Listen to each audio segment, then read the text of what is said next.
All right, everybody, Tuesday tips, and we're going into lesson 4.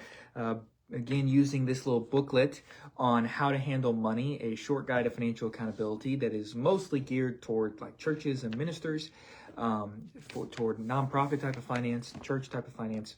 But this is one that applies regardless, really, of where you find yourself. It's going to have a direct correlation to the ministry world, but this is something that can apply to a lot of other areas as well. So let's take a look at this. I want to read actually verbatim the first passage from this lesson. Wherever there is money, there is temptation.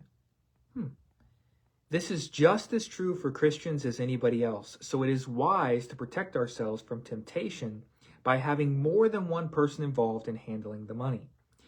This way of working was true in Paul's ministry in general. He was a great individual minister, preacher, gospel letter writer, and everything else. But generally, he did not operate alone. He was the leader, but he worked with teams that included such people as Silas, Barnabas, Timothy, and Titus. Indeed, when Paul did find himself completely alone, he was distressed about it. In 2 Timothy 4:16, there are heartening words, when everyone else has deserted him, this was terrible for him. He wanted to be in a team. He wanted to belong with others. Now, there's a lot of lessons, again, through the example the Apostle Paul sets us. Not only his inspired counsel, which we're going to see principles from, but even the very way he lived. So notice here that wherever there's money, there's temptation, right? I mean, we see this all the time. We see whenever there's political malfeasance or there's investigations, right? We want to follow the money. We want to try to see if there's a tale, a story that where the money's going tells, right? And this is true for Christians as anybody else. One of the things that would be very foolish of us is to think that Christians are just somehow above or beyond temptation in this area, but that's not true. So Paul is very clearly going to be teaching the principle of having more than one person involved. We've actually seen this in previous lessons when he talks about, hey, get ready to take up this collection, appoint the people that are going to be taking care of this, and begin setting aside, saving up for the collection even now, so that it can all be, everything collected can be taken when my team comes through and we go to Jerusalem to deliver this aid. So he's already said all that, but we even see, and I love how that paragraph I opened up with talked about how Paul's heart was about being part of a team. He didn't want to be alone. And again, this is a great point that this little paragraph made, that Paul was a great leader. I mean, that's unarguable. And it listed a bunch of the things: an individual minister, a preacher, a gospel letter writer. I mean, I would add more. He was an apologist. He was a teacher of the Gentiles, an apostle of the Gentiles, a teacher of the faith. He made a defense for the Christian faith before tribunals and courts. He was a theologian, theologically trained. He had what we would call the equivalent of a seminary degree, high level of education, and robust theological thought. He was a master teacher. And yet, he usually had to provide for his needs, or at least many times provided for his needs, through a trade, working with his own hands, making tents, which was probably something to do with leather working. He may have done some other things as well related to leather, but definitely tents was what the trade was known as. And this was something he could go to different cities and he could find a trade and become part of it. He could find work. But he did not like to operate alone, and this is key. Okay, very key. I remember Billy Graham, reading about him when he was putting his evangelistic team together early on. He kind of wanted to protect the ministry and to put it on a solid foundation. And so he had all the evangelists go to separate rooms, members of his team, and come back with what they thought are the main reasons why ministers fall. And they talked about, why do evangelists fall? Well, moral failure, or this or that and other. And they talked about financial transparency as well, or over-exaggerating the numbers, or different things. And they set in place a way of doing ministry and safeguards to protect in each one of those areas. It's part of the reason why Billy Graham's ministry was so beyond question, because he took great care and he modeled it. He didn't just set this. He was greatly used of the Lord to preach to, I think it was 250 million people in his lifetime, if not more. And yet, used so mightily of the Lord, he didn't consider himself beyond temptation. He didn't manage certain things. And Paul we see here his heart was truly devoted not only to the service of the Lord, but he thought properly of himself. He had a humble view, and he recognized the Lord's lavish grace toward him, and he didn't want to operate alone. He wanted to work with others, and so that was behind what he did. And this is important. Back when I pastored, this was also very key. You need to work with others. I know sometimes I consult with churches where they had different types of, whatever the specific situation was. I won't get into some of them. But there were different dynamics. Sometimes something had happened with the finances or leadership or whatever, and really had this fractured thing. It wasn't like Paul pictured here, of a leader seeking to, yes, he's involved. He's made the appeal. He's encouraging them to be participating in this great relief effort for Christians over in Israel that had a lot of difficulty. They were really suffering for their faith because that was a hotbed of religious persecution. It wasn't quite as bad in some of the other areas, or it wasn't quite the same for the Gentile converts across the Roman Empire at this point. And so they're doing something to help believers that are struggling, and also recognizing, the gospel ultimately came from there, right? Jesus was a Jew, the apostles were Jews, and they received the gospel, and they were obedient to the Lord to then take that out to everyone. So they recognized that, and they were going to do something tangible to help in the midst of the persecution and deprivation and hunger and such going on over there. But a key thing, a key principle in finance, if you are a pastor or a nonprofit leader, is having a plurality of people involved in handling the money. So sometimes a church requires, or a small nonprofit with like an executive director of some kind, it could be a denominational type of branch of like a network of churches or an association of churches, or it could be a small college or Christian school or something like that. There are many times in which the executive leader might be a signatory on checks. But again, plurality of people here. Your signature might be required, but have a second signature, right? You can usually set this up with a lot of banks very easily. So not only have a plurality of people involved in handling the money, so having multiple people involved in counting. We're going to look at some of those practical things here. I talked about in some previous lessons about how I learned some of these principles back before I was a pastor, when I was a church member, and I was part of the finance team at that church. And really, I was part of the accounting team. We had another group that managed the like keeping track of records and all that type of stuff for people's giving statements. But I was very much involved in that team. And so we would, collect the money and the ushering, and then we would go a step further to where then we would, go count the money, that type of thing, compare numbers and all of that. Now, this is a way to safeguard. Now, all of us involved were trusted people, and praise God, there were no problems in the church in terms of finances, but it was just a matter of wisdom. And whoever was going to be involved in the money was not going to be involved in other ways. So staff members were not part of that. The people that were involved in the finances, we were known to everybody. I mean, if you were part of the church or around for any length of time, you would know which ones of us were doing this. It wasn't like private or secretive. It was transparent. We knew who was part of this team, but we were safeguarded and protected by the fact that there were multiple ones of us involved in that. And that provided a level of relational accountability. So there was no temptation in one sense, because there's two of you, and you're not going to be counting money together. Another simple rule of thumb, particularly to remember in churches and small organizations, is don't have people related to each other being those two people that are counting, or three or four. You could have more. But at least another person. So we had these safeguards that protected us. There was plurality. So whenever money is collected in like a church setting, those offerings should never be the responsibility of one person. It should be the responsibility of multiple people. And so having a counting team is a very simple way to do this. Having a bank account where everything goes in and everything comes out of that bank account is a simple way to make a paper trail and to make a documented trail of the numbers. Like in business, let's apply this to those of you that are in business today watching this. In business, you many times need a trail. Okay, if you're running your business completely on cash and that type of a thing, well, there's a high likelihood for underhandedness when it's all cash. The way to handle that, and I've worked in the grocery store industry, I've worked in several other industries as well as the nonprofit arena. And I can tell you that the way we did it, as well as when I've run my own handyman business and stuff, is everything that came into the business had to be notated, and everything went through the bank. That was ultimately the simple method. I believe it was my accountant that helped me understand that. A simple way to have a record of everything. Every single bit of money goes into that. Every single bit comes out. Now, you might have payment processors. You might have, different digital platforms that you accept electronic payments through or something, and you might have some fees taken out before it gets deposited in your bank account. But if you have physical checks, you have cash, putting everything in the bank account and then writing checks out of it or notating transfers, that's a simple way to have a documented evidence of where all this went.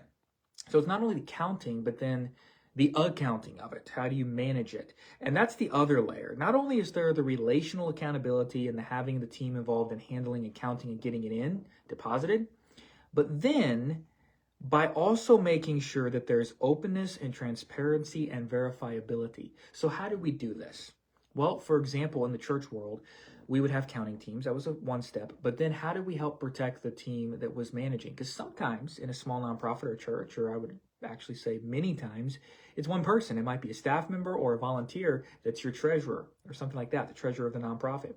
And so everything's deposited, and another team can be set up to help with those things or to be other signatories on checks and stuff. This person's probably one of those members as well. But here's the other thing. Even though that takes place, okay, even though you have all that, how do you help protect the treasurer? And if you have an assistant treasurer, or a lot of this depends on the size of church. Sometimes you have different titles for these types of functions, but you might have someone that's the financial secretary and somebody else that's the actual treasurer. And the difference there may be that one primarily pays the bills and the other takes over when they're on vacation or out for surgery or whatever, depending on size of the nonprofit. But how do you protect that person? Well, there's several things. One, you've already done a lot. It's a great first step. It's not everything to have a counting team. Okay, that's a great way to protect your treasurer. Next thing, make sure that treasurer is not related to the counting team. That's a simple thing. Just to have layers of accountability. Here's another one that's usually not crazy expensive for normative sized churches, at least when I've been through it myself, in organizations and churches and such, is get the books audited every year or every two. And that's an objective. You're paying an accounting firm during their slow season to go through your books in the church and see everything that came in, everything that came out, and look at it. Another thing, very simple, don't put everything on the treasurer's plate. The treasurer probably has QuickBooks or some type of software they're using, FreshBooks, whatever, and have them get together with your church leadership team, and whether you have an official team or whether you bring together like your elders and your whoever's in charge of different ministries and helps plan the calendar and stuff. You may have a formal or an informal body, but get together the leaders that are helping plan the ministries and events, and also have them involved, I would strongly encourage, in the financial planning, and then present that to the church, even if not necessary in your form of government. The more transparency you have, the better. And in a nonprofit, the same thing. So there's simple things. You can have percentages. What amount of the income is going toward paying staff? And you might have multiple staff. You might have custodial staff. You might have multiple, in a church, pastors, or you might have different types of services that you subscribe to. You might have an accounting firm. You might have, as I mentioned, like a cleaning service. You might have some other things too, like maybe you contract with some things for lawn care or whatever. And you can look at the true amount, and then you could reapportion those things a little bit more in categories like what is grounds and maintenance, what's property management, and put your insurance under there, or have insurance as a separate part of the budget. Here's all of our insurances, and this is our liability protections. And once you begin to actually have the numbers grouped in categories that make sense, like, hey, here's our discipleship or our educational budget. This is what we put towards children's ministry. This is what we put towards discipleship ministry. Here's, giveaway books or outreach materials we have. We put these in categories, and then when the budget is represented that way, and when the treasurer and team can categorize stuff under that, like, hey, we have $500 budgeted for this, and during the year they're subtracting from that category. This is another way to add protections for your treasurer, because when there's accounts, essentially, you have a budget, and that's the account that provides protection. Another thing is your emergency funds for the church, like money that only you touch in a hardship, like your short-term emergency savings might be $10,000, $20,000, something like that, $40,000. That's not that much if you have an operating budget of like 300 grand or something. But what that can be put in is something safer. Some organizations use CDs. Some organizations use like a high yield savings account, or they use there's another term, I forget what it's called. It's a newer type of thing in the last few years. Some have some type of denominational financial organization that they can put it with, and it like loans to churches and whatever. It's a rather safe place to put the money for an extended period of time. It's a low risk type of thing. It's not an investment. It's more to just accrue like savings interest. And while it's sitting there, being able to be helping other people essentially, but like a savings account, money market type thing. Very safe. It's not an investment, but very safe area. Now, you might have an investment. People might give to the church or the small nonprofit or a large nonprofit. They might give endowments. They pass away and they want to leave perhaps a charitable gift annuity, like this continues to pay out. Or it could be even a collection of stocks and bonds and different types of investments that they leave when they pass away. And then the church can liquidate or leave it there.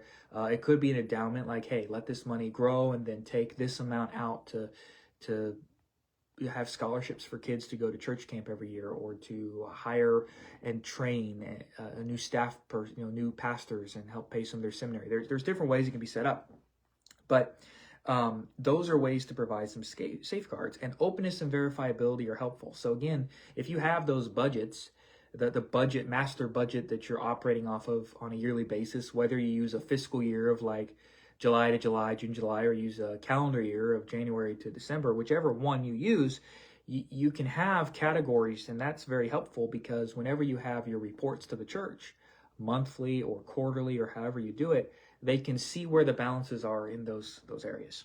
And that helps you also know, hey, what areas are we over budgeting? Where are we under budgeting? Maybe we have other needs. The budget doesn't mean that you're not going to have to pivot or have a financial team or church business meeting, however your church functions, to potentially make pivots. Like if you have a massive storm come through and rip half the roof off the church, you're probably gonna have to put some things on pause, and you're gonna have to figure out possibly how to put more of the income toward paying that off, or a special offering or something. Business is probably not gonna go as usual as you planned on paper in that instance. Sometimes you have other changes, like maybe utilities went sky high because of something. Or maybe you saved money. Maybe there were other things that happened and you have an excess, and hey, we decided we want to do more of this or give more here or whatever. The point is, the budget is a living document. It's not locked in, but it is a guide. And when you're able to report to your people, here's not only our budget and here's the percentages like is going to property management and insurances and payroll and all that, but when they can also see what we've paid so far year to date, I can tell you in boards and stuff I've sat on for different nonprofits and denominational organizations, that is so helpful because I don't have to take very long, or the rest of the team, to look at that. And as a board member, I can look at it. I can, check for anything that's standing out blaringly. I can file it away. Like if I'm in one meeting on a board where, hey, we got a deficit or we're running a high budget, and the next one we're back on track, or hey, we had this big expense and they let us know in the meeting what that was. They had to buy a new lawnmower, whatever, $5,000. Then I know what it was, and I'm able to track that thing. And so again, you're not literally going to probably catch pennies in this type of thing, but by being transparent and having that published and accurate and that type of thing, having a budget that can be looked at, and keeping things entered in keeping with that budget and continuing to show those numbers, that allows the team, whoever's on the board or members, whoever gets the financial report, it allows them to also track that. And so if there's something major, they'll pick up on it. Again, if somebody was stealing pennies, maybe not, but we're putting multiple barriers in place to provide protection. Having an independent audit is helpful. That's also something then that you can probably use if it's in an independent audit or an independent organization that provides some type of rating for financial health or something. There's different ones out there. You could even use that as something that's verifiable. Because if people are going to donate to your nonprofit, I can tell you several things they're probably going to want to know. It's not just your mission and those things as important as they are. They want to know how much is going to staff, how much is going to administrative costs, and how much is actually going to whatever the cause or mission is. That's huge. Like I remember one nonprofit I was on a board of, and we got to a point that nonprofit was struggling for a long time financially, but we got to a point where staff was like 85% or higher of the budget, of what the budget was. that was massive. And, that was just kind of writing on the wall of other decisions that were going to have to be made later on. But yeah, I mean, you need to pay your people. I'm not saying to shrink back or anything. Nonprofits in the Christian world are not necessarily known for fair pay or good pay all the time, or benefits. So I'm totally saying pay your people well, but just understand what the true cost is. And if there's ways that maybe, like with some of the financial stuff or other things, if you can outsource to other established organizations to handle some of that stuff for you, rather than hiring another staff person, like instead of hiring a full-time or part-time church administrator, what if you could hire a bookkeeping company or a CPA firm or some type of financial management company for a lot less, like $400 a month or something. I don't know, but I've heard those types of numbers before, $300 a month. To handle that, you just have somebody that basically uploads the bills and the documents and stuff, but then this organization manages the bill pay, they manage your financial reports, they do all that for you, and even get your giving statements out to your people at the end of the year. That could really be worth $4,800 a year. And it could take a lot off of a volunteer as well, a volunteer is managing that. So again, it can be done with low tech and no money and that type of thing by having more people involved. It also can become a little more automated and even outsourced if that would be something that is helpful for you. So yeah, again, bank checks having more than 2 signatories is key. And then in a cultural setting, this is something that is noted in the little guidebook, and I just want to mention on this. Sometimes culture puts a lot of emphasis on the honor and the authority given to whoever the senior leader is, executive director, senior pastor, founding pastor, church planner, whatever the title is. And you don't have to diminish your honor and your respect for the authority and the role that those individuals play. But they don't need to be part of the finances. Even when a church plant is starting, many times if you're under the wing of a church network or a church denomination, they will many times even manage a lot of that for you early on and help you. Or again, as I mentioned, there's other types of services you might be able to use.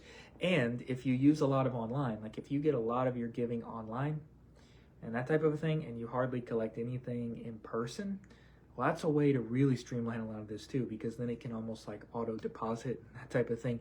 Like you have a software program, a software service, a church management platform or app or whatever, that then takes all that in, keeps track of all the giving records, and gives everybody automated their giving receipts, and you don't have to keep track of everything. And then you might be able to manually add some stuff or whatever, your finance team, if they need to do some stuff, but that's very helpful. So here's some other things. Even though your senior leader is involved in casting vision and those types of things, how the money is handled and how decisions are made should be transparent. Now, I've hinted at this before. Like I've been on boards where, hey, we hear that they had to replace, the team had to replace a lawnmower. They had to spend $5,000 or whatever. They needed to buy a new one. The other one they had jerry-rigged for a long time. They've been, fixing parts, whatever. It finally needed to be replaced. Okay, that transparency helps me understand it. Or maybe they switched phone systems, or they switched whatever. There's different things that companies and organizations use, churches, even nonprofits, that have a bearing. Hey, we switched our phone service, we switched our internet provider, we switched this, that, the other. And those decisions might have some cost savings, or they might have other benefits, like we got faster internet speeds, we can do more stuff now, or we got better quality on our phones, we have another number or whatever that can also be checked from our phone when we're on the go. There's different ways, but how the money is handled, and I mentioned that like with the budget and that type of a thing, and how decisions are made by being transparent, that just is a way that again helps build trust with your people. You're not manipulating trust, you're truly being transparent, and it's really the way the finances are meant to be stewarded. You're giving an accurate accounting, and it helps. So there should be others alongside whoever the senior leader is, and that helps to ensure the honesty and to help prevent the temptations and such from gaining ground. And then I just wanted to read this. I thought it was really well said how this was put at the very end of the little booklet here. And I've not covered everything it says, but just use it as an outline to kind of springboard off of. It says this: I choose to share my accountability with other trusted Christian friends and brothers. And really, that is what Paul did in a nutshell. It's exactly what he did. He chose to share. He wanted to share. He longed to share with other brothers and sisters. And that was key. It was very key to, again, the trust he built. So I hope that this was another helpful lesson for you. Please feel free to drop in the comments if there's a particular way it helped you. And as always, if there's a way that I can help you or help your organization think through some things as a certified Ramsey financial master coach having gone through, and completed Dave Ramsey's financial coaching program, I am more than happy to help you with this. And having been in the nonprofit world, I understand what it's like for those of you in ministry situations as well. Again, I'm not going to manage money or anything like that for you, but I can help you talk through these things, be a thinking partner, and help you to get a game plan for how to manage this aspect of church life, and probably can help you simplify what you're doing so that you can put more time on your mission and less time on the administration, and build a team that can truly help to contribute in this and spread the load so that it's not only more manageable, but really is more appropriately shared. God bless you all.